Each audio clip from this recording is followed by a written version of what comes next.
कार्यक्रम को गति देने के लिए हमारे सामने जो एक सरस्वती के रूप में विराजमान हैं। कहा जाए कि गंगा, यमुना और सरस्वती का जो त्रिवेणी प्रयागराज कुंभ में प्रवाहित होती है, उसकी एक धारा आज मातुश्री मोघीबा महिला आर्ट्स कॉलेज में भी प्रवाहित होने जा रही है। और सबसे बड़ी बात यह है कि इस धारा में हम सभी जो अवगाहन, जो डुबकी लगाएंगे, उस डुबकी में हम जो ज्ञान को लेकर के निकलेंगे, उससे न केवल हमारा मन बल्कि हमारा हृदय भी तृप्त होगा। इस रूप में मैं मातुश्री मोघीबा महिला आर्ट्स कॉलेज के इस प्लेटफॉर्म पर, इस मंच पर मैं एक ऐसी विदुषी महिला को यहाँ पर मैं आमंत्रित कर रहा हूँ, जिनका सानिध्य, जिनका ज्ञान न केवल इस महाविद्यालय के लिए महत्वपूर्ण होगा, बल्कि इस गुजरात और गुजरात प्रांत से जो दूर दूर से लोग आए हुए हैं वो भी लाभान्वित होंगे। सारस्वत वक्ता, मैंने बड़ा चुनकर के नाम सर दिया था, सारस्वत वक्ता, जो खुद में सरस्वती के वाणी जैसा जो है ज्ञान हो, वही इस मंच को, ऐसे वैदुष्य को धारण कर सकता है। मैं बड़ी ही विनम्रता से डॉक्टर प्रोफेसर योगिनी हिमांशु व्यास जी को हिंदी भाषा का सांस्कृतिक वैभव और उसकी गुणग्राहिता के लिए इस मंच पर आमंत्रित करता हूँ। मैं मनोजवं मारुततुल्यवेगं जितेन्द्रियं बुद्धिमतां वरिष्ठं वातात्मजं वानरयूथ मुख्यं श्रीरामदूतं शरणं प्रपद्ये। अर्थ भी इस प्रार्थना का कर लेते हैं, स्तुति का। अच्छा, ओके जी, बरोबर। हाँ, जिनका मन वायु के समान वेग से भ्रमण करता है, मनोजवम, जिन्होंने इंद्रियों पर विजय प्राप्त कर लिया है, जो बुद्धिशालियों में, मनीषी विद्वानों में श्रेष्ठ हैं, वायु के पुत्र हैं, वानर सेना के प्रमुख हैं, प्रभु श्री राम के दूत को मैं शीश झुकाकर प्रणाम करता हूँ, प्रणाम करती हूँ, प्रणाम करते हैं। धन्योयम भव्योयम रमणीयोयम मंगलोयम अवसरः वर्तते अद्य, यत् अद्य शनिवासरे गुर्जर प्रान्तस्य सुप्रसिद्ध अमरेली जनपदे गांधीनगरस्य हिंदी साहित्य अकादम्याः मातुश्री मोघीबा विनयन कॉलेज संस्थायाः च संस्कृत अकादम्याः संयुक्त तत्वावधाने हिंदी साहित्य का वैविध्य, साहित्य और संस्कृति इति विषयम् उपलक्ष्य एक दिवसीया राष्ट्रीय संगोष्ठी समायोजिता। कार्यक्रमस्यास्य अतिथिविशेषाः यद्यपि न उपस्थिताः, तर्हि तेषाम् आशीर्वादाः अत्र वर्तते। अमरेली स्थिता विद्यासभायाः प्रमुखवर्याः मान्याः श्री वसंतभाई गजेरा महोदयाः, मुख्यातिथिरूपेण विराजमानाः विद्यासभायाः नियामकवर्याः प्रोफेसर डॉक्टर श्री गिरीश भीमाणी महानुभावाः, महाविद्यालयस्यास्य प्राचार्याः, स्वनामधन्याः विद्वत्तल्लजाः श्री गिरीश भाई वेलियत महाशयाः, विशिष्टातिथिरूपेण समागताः डॉक्टर शशांक कुमार सिंह महोदयाः सौराष्ट्र विश्वविद्यालयस्य हिंदी विभागस्य विद्वत्पुंगवाः श्री डॉक्टर श्री शैलेश महोदयाः बगसरा महाविद्यालयस्य मान्याः श्री पी.जी. पटेल महोदयाः अस्याः एव संस्थायाः मान्याः डॉक्टर अरविंद कुमार उपाध्याय महोदयाः संस्कृत विभागस्य मान्याः डॉक्टर विलास महोदया संस्कृत विभागस्य मान्याः प्राध्यापकाः डॉक्टर श्री मनसुख भाई महाभागाः सरस्वती समाराधन व्यसनिनः विद्वांसः विदुष्यः भ्रातरः भगिन्यश्च। आप सभी को मेरे सादर वंदन नमस्कार। आज के शनिवासरः तु विद्या उपासनायां प्रसिद्धः वारः वर्तते। आज के इस ज्ञान यज्ञ व स्वाध्याय यज्ञ को हम गुजरात राज्य की पावनकारी भूमि के लिए अनंत आनंद पर्व, आत्यंतिक सुख प्राप्ति पर्व, आत्म प्रक्षालन पर्व और आत्म दर्शन पर्व कहें तो इसमें कोई भी अतिशयोक्ति नहीं होगी। कार्यक्रम के शुभारंभ में ही दीप प्रागट्य के बाद यहाँ की नृत्य निपुण छात्राओं ने गणाध्यक्षाय गणपति की इतनी अद्भुत वंदना की कि सभी उपस्थित विद्यार्थी छात्राओं के और अतिथियों के हृदय उन्होंने छू लिए।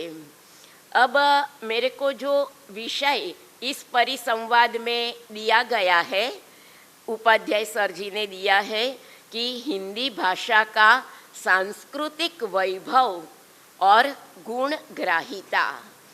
ये विषय पहले तो हम सब एक संस्कृत का सुभाषित है मनसुख भाई कि काव्य शास्त्र विनोदेन कालो गच्छति धीमताम। यहाँ की जो बुद्धिशालिनी महिलाएं हैं, छात्राएं हैं, बुद्धिशाली जो अध्यापक गण है और इन सब के प्रणेता डॉक्टर गिरीश वेलियत जी महाभागा प्रस्तुति है यहाँ पर। तो उन सब के सौजन्य से मैं यह कहना चाहूँगी कि बुद्धिमानों का समय कैसे पसार हम करते हैं।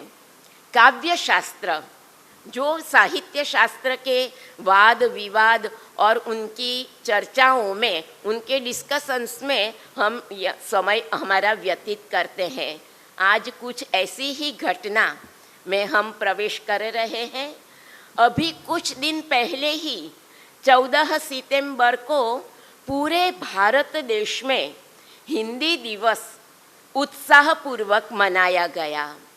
महात्मा गांधी जी, काका कालेलकर जी, हजारी प्रसाद द्विवेदी जी, सेठ गोविंददास, श्री राजेंद्र सिंह के अथक प्रयासों के फलस्वरूप हिंदी भाषा को केंद्र सरकार की आधिकारिक भाषा का महनीय स्थान प्राप्त हुआ है। यह हमारे लिए बड़े गौरव की बात है। यह दिन हर भारतवासी के लिए एक गौरव का सुनहरा अवसर है। संपूर्ण भारतवर्ष को एक सूत्र में गूंथने वाली भाषा का ये दिन है। सांस्कृतिक विविधताओं से समृद्ध भारत में इस दिन की अहमियत बहुत ज़्यादा है, शब्दातीत है। कोई भी हिंदुस्तानी जहाँ भी हो, दूसरे हिंदुस्तानी से किस भाषा में बात करेगा, ये हिंदी भाषा के जरिए ही अपनी भावना व संवेदनाओं को अभिव्यक्त करेगा। राष्ट्रीय अस्मिता और गौरव के प्रतीक इस दिन के महात्म्य के विषय में कहना उचित होगा। यहाँ पर हमारी प्रिय विलास महोदया प्रश्न उपस्थित है, तो वो जानती है कि सृग्वेणी छंद गा लगा गा लगा गा लगा गा लगा, सृग्वेणी छंद में यह रचना प्रस्तुत है। विश्वबन्धुत्व मुद्घोषयत् पावनं विश्ववन्द्यैश्चरित्रैर्जगत् पावयत्, विश्वमेकं कुटुम्बं समालोकयद्, भूतले भाति मे नारतं भारतम। मेरा भारत विश्व में, समग्र विश्व में उद्भासित इसलिए हो रहा है कि वह विश्व को एक कुटुंब की दृष्टि से देखता है। क्या विश्व में बोले जाने वाली 7,000 भाषाओं में ये सामर्थ्य है? नहीं, जो सामर्थ्य हिंदी भाषा में है। विंध्य सह्याद्रि नीलाद्रि मालान्वितम, जो पर्वतों की हार मालाएं, विंध्य सह्याद्रि नीलाद्रि मालान्वितम, शुभ्र है माद्रि हास प्रभा पूरितम, अर्बुदारावली श्रेणी संपूजितं, भूतले भाति मे नारतं भारतम। जाह्नवी जो वाराणसी से आई है, ज्ञान गंगा यहाँ पर जाह्नवी जहनो हो दुहिता, जाह्नवी चंद्रभागा जलैः पावितं, भानुजा नर्मदा वीचिभिर्लालितं, तुंगभद्रा विपाशा। विलास महोदया, ये विपाशा संस्कृत की छात्राओं यदि उपस्थित है तो विश्वामित्र नदी संवाद सूक्त में जो विपाट और शुतुद्री 2 नदियों की बात है, ये है विपाशा। तुंगभद्रा विपाशादिभिर्भावितं, भूतले भाति मे नारतं भारतम, योगवासिष्ठगीता महाभारतैर्ग्रन्थरत्नैष्टतैस्तैः प्रबुद्धं तथा, मानसम तुलसीदास जी का रामचरितमानस, मानसम बीजकम सूरसिंधुं दधद, भूतले भाति मे नारतं भारतम। शीघ्रता से हम विषय की ओर प्रस्थान करते हैं। हिंदी भाषा जो न केवल भारत की आत्मा है बल्कि एक सांस्कृतिक धरोहर भी है। हिंदी जो इंडो आर्यन भाषा परिवार की सदस्य है, भारत के उत्तरी भाग में मुख्य रूप से बोली जाती है, लेकिन इसका प्रभाव तो पूरे देश और दुनिया में फैला हुआ है। डॉक्टर सुनीति कुमार चैटर्जी जो हिंदी के सुप्रसिद्ध विद्वान है, उन्होंने इस विषय पर बहुत गहरा अध्ययन किया है। 2011 की जनगणना के अनुसार लगभग 42 करोड़ लोग हिंदी को अपनी मातृभाषा मानते हैं और द्वितीय भाषा के रूप में बोलने वालों की संख्या तो अनगिनत, इससे भी कई ज़्यादा अधिक है। लेकिन हिंदी एक भाषा नहीं है, वह एक सांस्कृतिक ब्रिज, सेतु, पुल है। जो रामायण का पुल है तो यह भी एक सांस्कृतिक पुल है जो प्राचीन संस्कृत से लेकर आधुनिक अंग्रेजी तक की यात्रा कर लेती है। अभी ही महोदय जी ने बताया स्टेशन जो अंग्रेजी शब्द है, आंग्ल भाषायाः शब्दः वर्तते, किंतु हिंदी भाषया सर्वान् शब्दान् आनंदेन स्वीकृतः। इस प्रसंग पर अलंकार शास्त्र के मूर्धन्य आलंकारिक दंडी को हम स्मरण करना चाहते हैं। काव्यादर्श में वे कहते हैं, हम एक क्षण के सोच लेते हैं, एक क्षण के लिए, कि भाषा हमारे पास यदि नहीं होती तो हम क्या करते।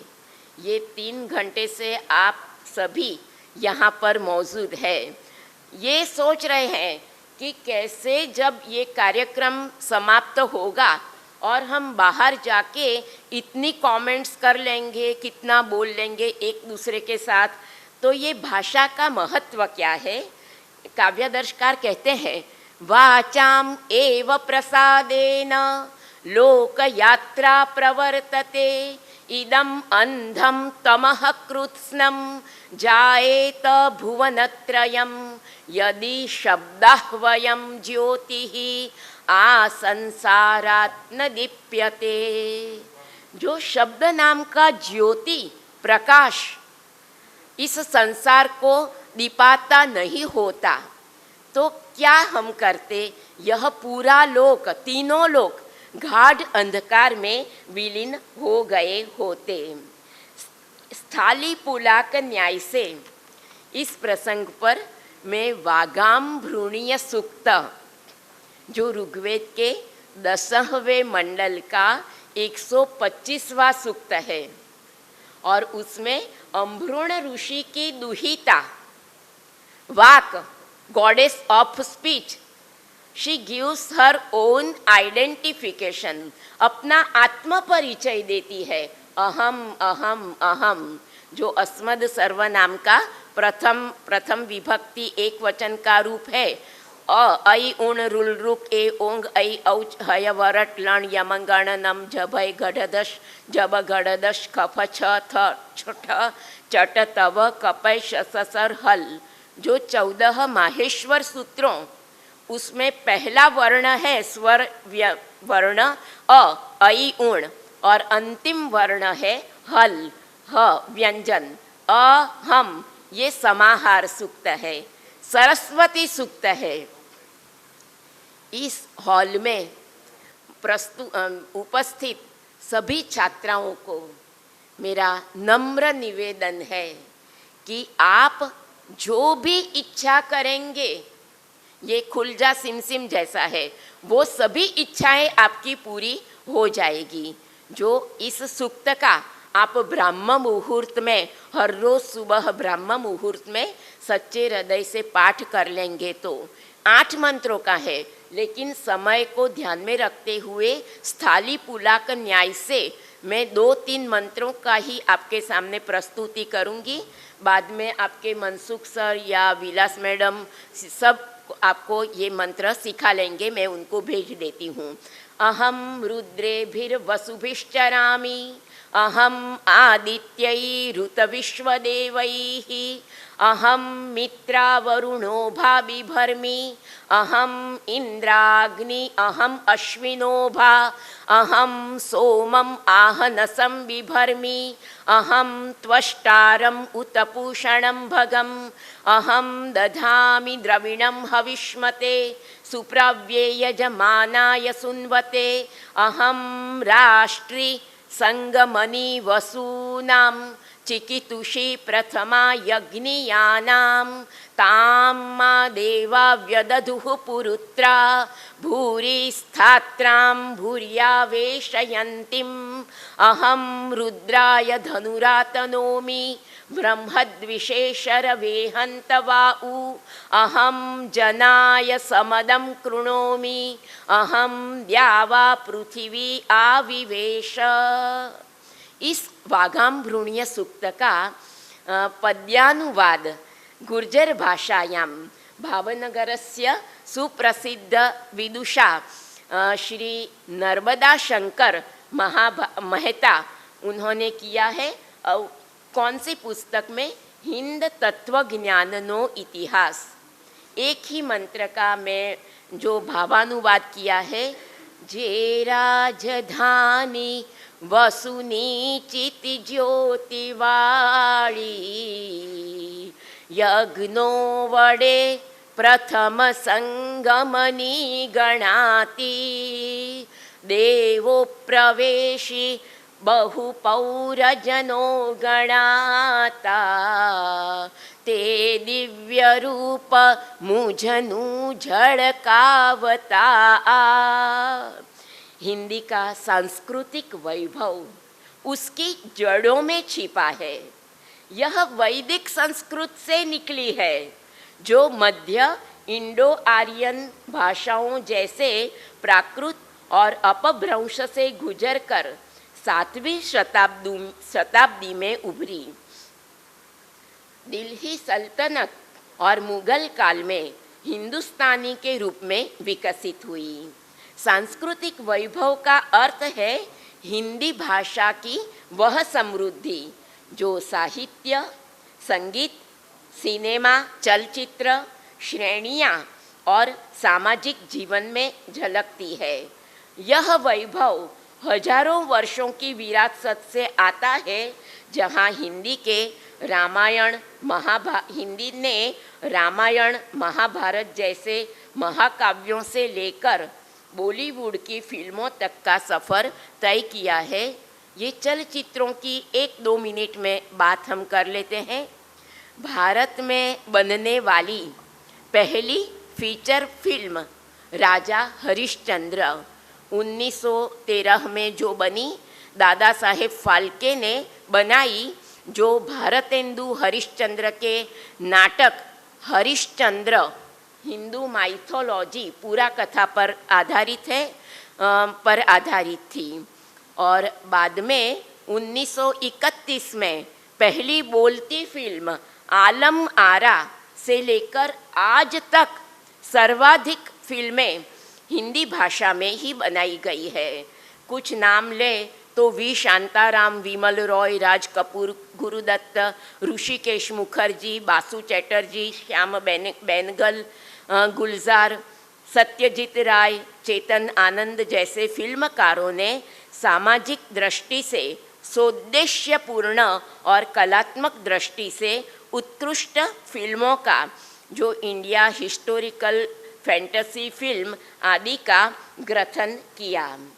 दूसरी ओर गुणग्राहिता, उपाध्याय सर ने मेरे को विषय जो दूसरा दिया, हिंदी भाषा का सांस्कृतिक वैभव अकेला नहीं, उसके साथ गुणग्राहिता भी।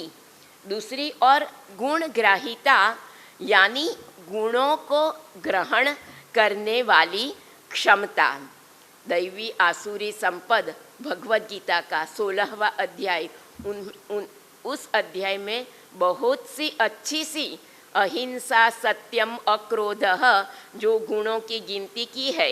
हिंदी की यह विशेषता है जो इसे लचीला, कोमल और अनुकूलनशील बनाती है। हिंदी ने, जैसे कि हबी सर ने बोला कि हिंदी भाषा ने फारसी, अरबी, अंग्रेजी और अन्य भाषाओं से शब्द अपनाए हैं। किताब अरबी से, अंग्रेजी से स्टेशन, बंगाली से रसगुल्ला इत्यादि। इस प्रसंग पर एक गीत का स्मरण हो रहा है।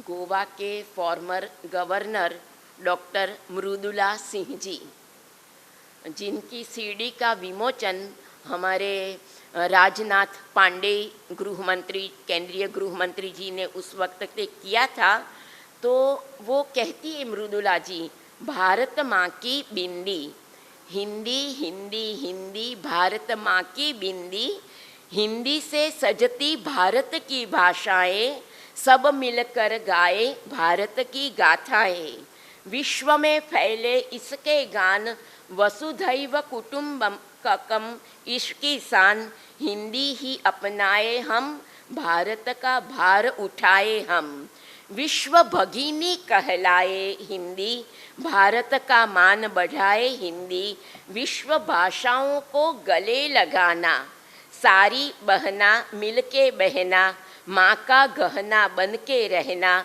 जय जय हिंदी, जय जय भारत माँ, विश्व पटल पर शोभित मात, 7 समंदर मसी करे, लेखनी सब वनराय, सब धरती का गद करे, हिंदी गुण लिखा न जाए। यहाँ पर हम महिम्न स्तोत्र की 1-2 मिनट में बात कर सकते हैं। सब मिल गाए हिंदी गान, विश्व में गूंजे हिंदी सम्मान, हिंदी भारत माँ की बिंदी। मृदुला जी ने यह पंक्तियाँ लिखी, जो लेखनी सब वनराय सात समंदर। यह पंक्तियाँ सुनकर हमें तुरंत ही हमारे स्तोत्र साहित्य के मूर्धन्य साहित्यकार पुष्पदंत जी, उनके महिम्न स्तोत्र, उनके अंतिम भाग में उन्होंने लिखा है, असित गिरि समम स्यात्। आप सब साथ में गाएंगे तो बड़ा आनंद होगा। असित गिरि समम स्यात् कज्जलम सिंधु पात्रे, सुरतरुवर शाखा लेखनी पत्र मूर्वी, लिखति यदि गृहीत्वा शारदा सर्वकालम, तदपि तव गुणानाम ईश पारम न याति। ये महिम्न स्तोत्र बड़ा अद्भुत स्तोत्र कि शिवजी ने पुष्पदंत के अपराध को क्षमा कर दिया।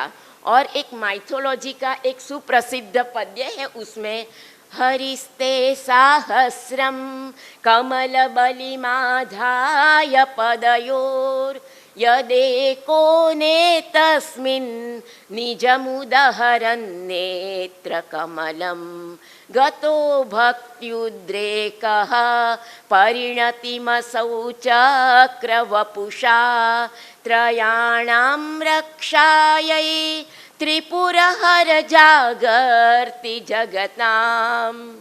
भगवान विष्णु जी का एक नियम था प्रत्येक दिन का कि 1 सहस्र कमल शिव के चरणों में अर्पित करना। एक दिन ऐसा हुआ कि यद एकः ऊनः, 1 कमल कम पड़ा, तो तुरंत ही विष्णु जी ने क्या किया, विष्णु भगवान ने, कि अपना नेत्र रूपी कमल निकाल कर शिव के चरणों में समर्पित किया।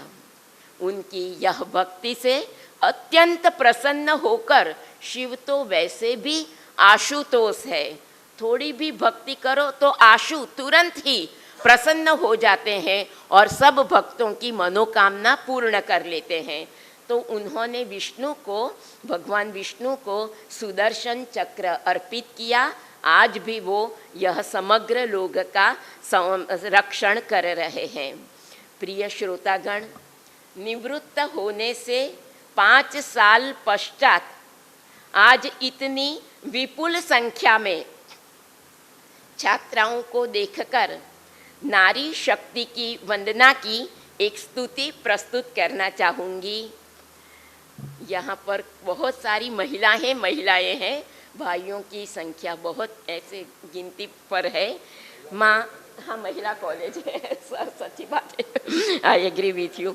माँ शोक दुख निवारिणी, हे सर्व मंगलकारिणी, हे चंड मुंड विदारिणी, तू ही शुंभ निशुंभ संहारिणी, हे महिष दानव मर्दिनी, काली है तू ही कपालिनी, हे माँ तू सृष्टि सृजन करे, तू ही दानवों का दलन करे, दुर्गा तू ही, लक्ष्मी तू ही सरस्वती का स्वरूप है, कण कण में तू ही समाही है, तू ही छाँव है, तू ही धूप है, हे चित्त पूर्णि नमोस्तुते, हे ज्वाला देवी नमोस्तुते, माँ शेरा वाली नमोस्तुते, चामुंडा देवी नमोस्तुते, कामाख्या देवी नमोस्तुते, मीनाक्षी देवी नमोस्तुते,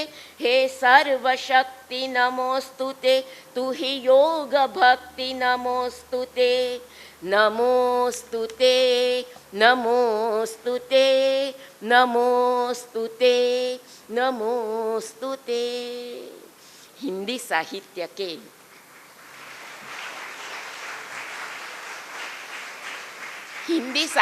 के प्रारंभिक काल को विद्वानों ने वीर गाथा काल या चारण काल या विद्वत सामंत काल कहा है।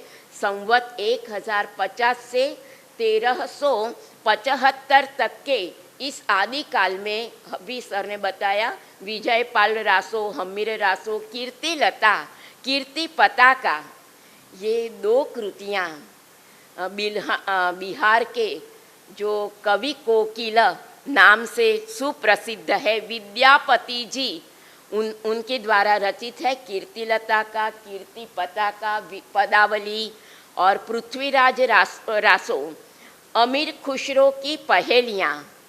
ये अमीर खुसरो की पहेलियाँ क्या है तो एक ही पहेली देखें तो खुसरो का प्रसिद्ध उपन्यास तूती ए हिंद, भारत का तोता, उनकी वाक्पटुता और भारत के लिए प्रेम जो व्यक्त करता है पहेली में, ए खुसरो साजन का सखी चांद, ऊंची अटारी पर आकर चांद का निकलना और आँखों के सामने आकर आनंद देना इस पहेली का हिस्सा है। तो ये कितनी सारी कृतियाँ मैंने यहाँ पर प्रस्तुत की है, लेकिन मैं 2-3 ही कृति के नाम ये बोलना चाहूँगी। अवधि जैसी बोलियों का विकास हुआ मध्यकाल में।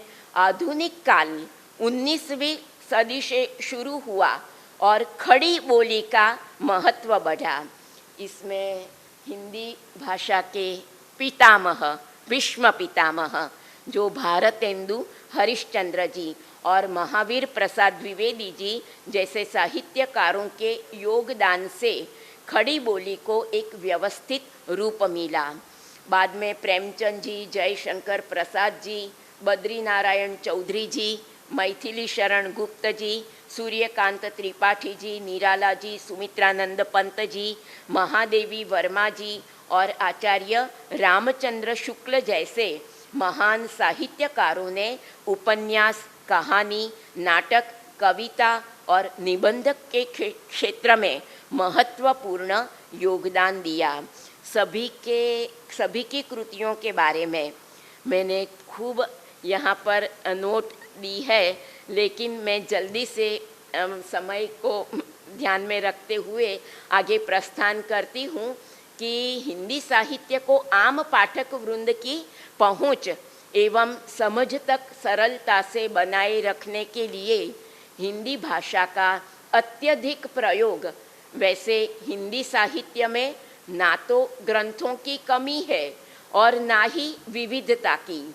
प्रत्येक विषय पर जैसे राजनीति, अर्थ, काम आदि पर, प्रत्येक रस पर, श्रृंगार, हास्य, करुण, रौद्र, वीर, भयानक, बीभत्स, अद्भुत, प्रत्येक रस पर, प्रत्येक विधा जैसे हमारे शशांक सर ने बताया, दोहा, सोरठा, कविता, कहानी, जीवनी, नाटक, एकांकी, यात्रा, गवेषणा, रिपोर्टर्स, खूब सारे हैं इसमें विधाएं आदि पर, प्रत्येक भाव पक्ष या भावना पर, वीरता, भक्ति, प्रेम पर प्रचुर मात्रा में साहित्य पूर्ण प्रामाणिकता से उपलब्ध है। सर कितनी मिनट दे सकते हैं? तो 5 मिनट। हाँ, तो मैं रामचरितमानस की 1 या 2 ही मिनट में बात करना चाहूँगी। या तो यहाँ पर छात्राएं मौजूद है तो उनको थोड़ा सा मोटिवेशनल हो सके, इसलिए कहना चाहूँगी कि प्रिय छात्राएं, हो सके इतनी ज़्यादा से ज़्यादा क्षणशः कणशश्चैव विद्याम अर्थम च साधयेत्, इतनी सारी उपासना करो, क्योंकि वेदों में कहा है अयम में हस्तो भगवान, ये मेरे 2 हाथ हैं, वो तो भग मीन्स भाग्य को खींचने वाले हैं। अयम में भगवत्तरः, अयम में विश्वभेषजः, अयम शिवाभिमर्शनः। अथर्ववेद ने भी कहा है कृतम में दक्षिणे हस्ते, जयो में सव्य आहितः, हम सुबह जल्दी से प्रातः काल में जैसे पथारी का शैया का त्याग करके बोलते हैं, कराग्रे वसते लक्ष्मी ही, कर मूले सरस्वती ही, कर मध्य तु गोविंद, क प्रभाते कर दर्शनम। विदेश की लेखिका है के लियोन्स, वो कहती है yesterday is a cancelled cheque, tomorrow is a promissory note, today is the only cash, you have to spend it wisely. तो आज का जो समय है उसका यथार्थ आप उपयोग करें। और हमारे उमाशंकर जोशी जी ज्ञानपीठ अवॉर्ड के विजेता, वो तो कहते हैं कि 3 वाना मुझने मळ्या, हय्यू मस्तक हाथ, बहु दई दीधू नाथ, जा चौथू नथी मांगवूं। तो इतने सारे हमारे पास ईश्वर की दी हुई जो भेंट हैं उनका यथार्थ हम उपयोग करना सीखें। 2 दिन के बाद ही नवरात्रि की आराधना का पर्व शुरू होने वाला है, बस गिनती के घंटों में। तो छात्राएं तो बहुत लालायित है ये घूमने के लिए, तो उनके लिए खास एक संदेश है। ऐ गिरि नंदिनी नंदित मेदिनी विश्व विनोदिनी नंदिनुते, गिरिवर विंध्य शिरोधिनी वासिनी विष्णु विलासिनी जिष्णुनुते, भगवती हेशिति कंठ कुटुंबिनी भूरि कुटुंबिनी भूति कृते, जय जय हे महिषासुर मर्दिनी रम्यक पर्दिनी शैलसुते, सुरवर वर्षिणी दुर्धर धर्षिणी दुर्मुख मर्षिणी हर्षरते, त्रिभुवन पोषिणी शंकर तोषिणी किल्बिष मोषिणी घोषरते, दनुज निरोषिणी दुर्मद शोषिणी दुर्मुनि रोषिणी सिंधुसुते, जय जय हे महिषासुर मर्दिनी रम्यक पर्दिनी शैलसुते, सुरललनाथ तथेई तथेइत थाभिनयोत्तर नृत्यरते, कृत कुकुथो कुकुथो दिगडादिक ताल कुतूहल गानरते, धुधुवुट धुधुवुट धिंधिमित ध्वनि धीर मृदंग निनादरते, जय जय हे महिषासुर मर्दिनी रम्यक पर्दिनी शैलसुते, ऐ सुमन सुमन सुमन सुमन सुमनोहर कांतियुते, श्रित रजनी रजनी रजनी रजनी रजनी कर वक्त्रवृते, श्रुसुनयन विभ्रमर भ्रमर भ्रमर भ्रमराधिपते, जय जय हे महिषासुर मर्दिनी रम्यक पर्दिनी शैलसुते। अंत में मैं यह कहना चाहूँगी कि मने सद्भाग्य मनोज खंडेरिया जी ने कहा है कि शब्दों मळ्या तारे नगर जावा, चरण लई दौड़वा बेसूं तो वर्षोना वरस लागे। इस ज्ञान गंगा रूपी शैक्षणिक संस्था का आचार्य महोदय श्री गिरीश भाई सर का और सभी उपस्थित छात्राओं का, अध्यापकों का, मेरी प्रिय भगिनी विलास जी का मैं गहरे हृदय से शुक्रिया अदा करती हूँ। धन्यवादाः, आभारः।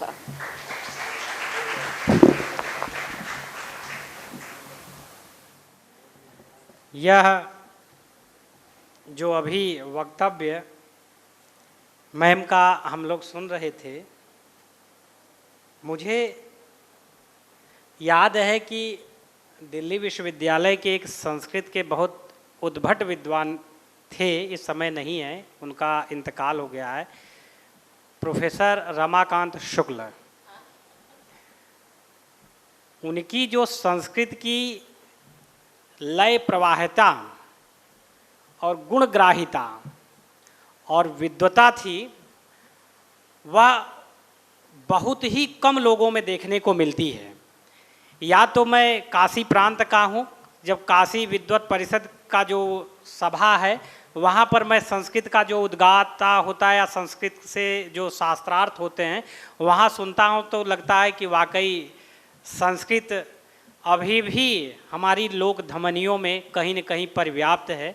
लेकिन संस्कृत को कुछ कहा जाए कि लोगों ने जो उसको सिर्फ पूजा पाठ तक सीमित कर दिया, आज संस्कृत की दुर्गति का कारण सबसे वही है। नहीं तो संस्कृत जैसी वैज्ञानिक भाषा, जो नासा के बड़े बड़े विद्वान जो संस्कृत पर शोध कर रहे हैं, आपको जानकर के आश्चर्य होगा कि ऑक्सफोर्ड विश्वविद्यालय में 2 भारतीय भाषाओं का पर जो है शोध हो रहे हैं, वहाँ विभाग हैं, हिंदी और संस्कृत, और संस्कृत भाषा की वैज्ञानिकता पर वहाँ पर काम हो रहा है। और भारत के कई बड़े बड़े संस्कृत के जो उद्भट्टा मतलब विद्वान थे, उद्भट विद्वान, वे उस विश्वविद्यालय में जाकर के संस्कृत की प्रयोगशीलता और उसकी वैज्ञानिकता को जो है वहाँ के नासा के वैज्ञानिकों को समझा रहे हैं। आपको जानकर के आश्चर्य होगा।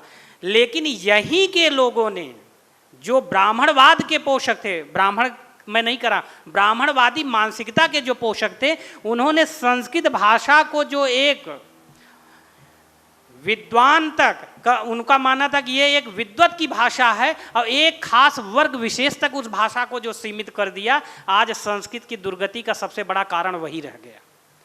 और आधुनिक काल में संस्कृत की यह जो दुर्गति है, अब जो इधर की जो पढ़ी लिखी जो युवा है, खास करके जो विज्ञान के क्षेत्र में संस्कृत को जो प्रयोग लिया जा रहा है भाषा में, वह जो है अब भारत में कई जगह जो है जिन प्रांतों की भाषा संस्कृत से कोई लेना देना नहीं है, वो भी संस्कृत भाषा को आज जो है स्वीकार करके उसके अध्ययन और शोध पर जो है बल दे रहे हैं। आप देखेंगे गुजरात में कई ऐसे शैक्षणिक संस्थान हैं। मैं प्रोफेसर रमाकांत शुक्ल सर को कई बार सुना हूँ, उनको जब सुना था, आज मैं मैम को सुन रहा हूँ तो मुझे आश्चर्य हो रहा है कि किनमें मैं उनको बड़ा मानूं किनको बड़ा मानूं। मैं दोनों में असमंजस में हूँ। और मैम की विद्वता और संस्कृत की जो धारा प्रवाह जो वेग है, उसको सुन करके ऐसा लग रहा है कि जैसे गंगा जी के जल का पानी जो जल है वो कलकल बहता हो, उसी तरीके से इनके मुखार बिंदु से जो संस्कृत की जो वाक्पटुता है वह कल कल रूप में जो है प्रवाहित हो रही है। मैं साधुवाद करता हूँ आपकी इस विद्वता को। सबसे बड़ी बात यह है कि मैं सिर्फ संस्कृत भाषा ही नहीं, बल्कि जितनी अच्छी इनकी संस्कृत है उतनी ही अच्छी इनकी हिंदी भी है और उतनी ही अच्छी इनकी अंग्रेजी भी है। सबसे बड़ी बात है कि संस्कृत और हिंदी जानने वाला जो विद्वान या प्रोफेसर विद्यार्थी होता है, वो ज़्यादातर अंग्रेजी में पीछे रह जाता है। और संस्कृत की इतनी बड़ी विदुषी होते हुए ये अंग्रेजी इतनी धारा प्रवाह, मैम बोलती, इनसे मेरी कई बार बात हो रही थी, मैम इतनी धारा प्रवाह अंग्रेजी बोल रही थी। मुझे कई भाषाओं का मुझे भी ज्ञान है, लेकिन इनकी अंग्रेजी सुन करके मुझे खुद आश्चर्य हो रहा था कि संस्कृत की प्रोफेसर होकर के इतनी अच्छी जो है ये हिंदी और अंग्रेजी इतनी अच्छी भाषाएँ बोल रही हैं। मैं आपकी वाक्पटुता पर मंत्रमुग्ध हूँ। दूसरी बात, आपने सुंदरकांड की एक छंद से अपनी बात जो है प्रारंभ की है। श्री रामचरितमानस का जो सुंदरकांड है, जहाँ तक मुझे याद है, श्री रामचरितमानस जी का जो सुंदरकांड है, उसी से आपने जो है अपनी वाणी को जो है प्रारंभ किया है। और वेदों से आपने उदाहरण दिया, फिर मध्यकाल में आकर के कालिदास, दंडी वगैरह का भी आपने उदाहरण दिया। आधुनिक काल में आपने प्रेमचंद, निराला और भारतेंदु जैसे बड़े हिंदी के जो विद्वान थे उन पर भी अपनी बात रखी। और हिंदी की गुणग्राहिता में जो फिल्मों और सिनेमा का जो योगदान है उस पर भी आपने चर्चा की है। ये यही कह सकता हूँ कि एक संस्कृत की प्राध्यापिका इन सारे विषयों में हिंदी में इतना बेहतर अगर बोल सकती हैं तो हमारे आपके लिए यह समझने की बात है कि हमें अब आगे का जो समय है वह किन भाषाओं को लेकर के चलने का है। दूसरी सबसे बड़ी बात यह है कि मैम की मातृ संख्या या महिलाओं की संख्या क्यों है, उसके पीछे कारण ये है कि प्राचीन काल और मध्यकाल का जो समय रहा है वो महिलाओं के शोषण का समय रहा है। कई ऐसी मध्यकाल की लड़ाइयाँ लड़ी गई हैं जहाँ महिलाओं की सुंदरता को लेकर के लड़ी गई हैं, और यहाँ तक कि तो जो है आलाखंड में यहाँ तक क्षत्रियों के लिए कह दिया गया कि 12 बरिस लो कुकुर जिये 13 बरिस ल जिये सियार, बरिस 18 क्षत्रिय जिये आगे जीवन का धिक्कार। मतलब अगर कोई क्षत्रिय अगर 18 वर्ष से ऊपर जीवित हो गया तो उसके जीने के लिए जो है उसका जीना धिक्कार है। और वह क्यों? क्योंकि युद्ध उसको करना है, और युद्ध मध्यकाल की ज़्यादातर जो 80% लड़ाइयाँ हुई हैं वो सिर्फ स्त्री उसमें प्रमुख कारण रही है। लेकिन आधुनिक काल ने चाहे जो भी विकास किया हो या न किया हो, लेकिन महिलाओं को उसने फ्रंट पर तो लाया। ये आधुनिकता की सबसे बड़ी उपलब्धि रही है। और सबसे बड़ी उपलब्धि के रूप में मैं यह भी देखता हूँ कि स्त्रियों को तो फ्रंट पर तो लाया भी, और समाज का जो दलित था, जो हाशिए का था, जहाँ पूरे साहित्य में एक हाशिए की वैचारिकी पर कई शोध हो रहे हैं। दिल्ली विश्वविद्यालय, जेएनयू, सौराष्ट्र जैसे बड़े विश्वविद्यालयों में जहाँ हाशिए का जो तबका था उसको भी उन्होंने जो है समाज की मुख्य धारा से जोड़ने की कोशिश की है। एक पीड़ा मुझे जो स्त्री विमर्श में दिखाई देती है वह यह है कि जहाँ दलित विमर्श ने राजनीतिक लाभ का जो है रास्ता चुन करके अपने आप को मजबूत कर लिया संवैधानिक दृष्टि से, वहाँ स्त्रियां जो है उस राजनीतिक लाभ में आज भी वो हाशिए पर रही हैं। और मुझे लगता है कि अभी वर्तमान की जो सरकार है उसने स्त्रियों पर जितना बड़ा काम किया है, आने वाला वह समय हमें वह जो संयोग मुझे देखने को मिल रहा है कि वर्तमान समय या वर्तमान सरकार जिस तरीके से स्त्रियों के प्रति, दलितों के प्रति, गरीबों के प्रति जो आर्थिक रूप से विपन्न हैं, उन्होंने जो समाज की मुख्य धारा से जोड़ने का काम किया है वह काबिले तारीफ है। आप देखिए कि देश के मुख्य प्रधानमंत्री उज्ज्वला योजना जो है ना, वह एक सामान्य नीति नहीं है। वह एक ऐसी नीति है कि हमारे घर में, मैं तो जो काशी प्रांत है वहाँ बिहार भी हमारे मतलब शहर से सटा हुआ ही है। आप देखेंगे कि ऐसे घरों में महिलाएं जो है चूल्हा फूंक रही हैं लकड़ी से, गोबर के जो कंडे होते हैं उससे, कि घर में खिड़कियां नहीं हैं, धुएं से पूरा घर भरा हुआ है, और मुश्किल से 25 और 30 साल के बीच में उनके आंख में मोतियाबिंद हो जा रही हैं। उस मोतियाबिंद से अगर किसी ने निकाला है तो वो देश के प्रधानमंत्री ने। ये बहुत बड़ी समाज में मैं कह रहा हूँ ना कि मध्यकाल ने और प्राचीन काल ने जो काम नहीं किया वह आधुनिक काल ने कर दिया महिलाओं को समाज में लाने के लिए। ये मातृशक्ति का वही आधुनिकता का ही प्रतीक है कि हमारी संस्था में मातृशक्ति दिखाई दे रही है। और दूसरी सबसे बड़ी बात यह है कि इस मातृशक्ति में जो हमारे कॉलेज की जो विद्यार्थियां हैं मैम, वो सर सौराष्ट्र यूनिवर्सिटी से हमारे विभागाध्यक्ष हैं। मैं मतलब नमन हूँ सर के, जो मतलब विद्वता का कायल भी हूँ, और सर से कई बार सर के विषय में चर्चा भी होती रही है।